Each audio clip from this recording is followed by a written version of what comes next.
Good morning সবাইকে। আজকে আমি যে কাজটা করছি সেটাতে হচ্ছে কাপড়টা অনেক শর্ট ছিল। আমার মতো কার কার বলো তো এমন কাপড় শর্ট পড়ে গেলে এভাবে জুড়ে কাজ করো?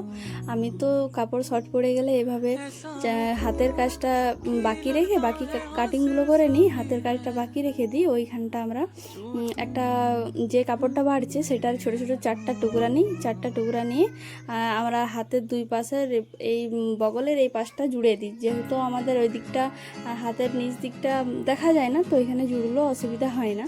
তো আমরা এইভাবেই হাতাটা জুড়ে দিই। প্রতিটা কাপড় তো আর সমান থাকে না, ছোটো বড়ো তো থাকবেই, তাহলে অ্যাডজাস্ট করে নিতে হবে। যেহেতু যারা মিস্ত্রি তাদেরকে তো অ্যাডজাস্ট করে কুলিয়ে গুছিয়ে করতেই হবে। সেই জন্য আর কি এভাবেই আমি জয়েন্ট করি। আমার মতো কে কে এভাবে জয়েন্ট করো তোমরা কমেন্টে বলো।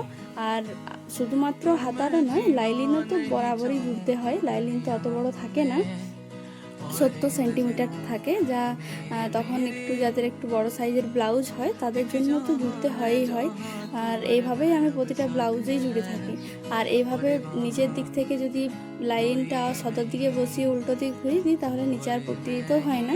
আমি তো এইভাবেই জুড়ি। তোমরা কে কেমনভাবে করো আমাকে নিশ্চয়ই বলো। আর আমার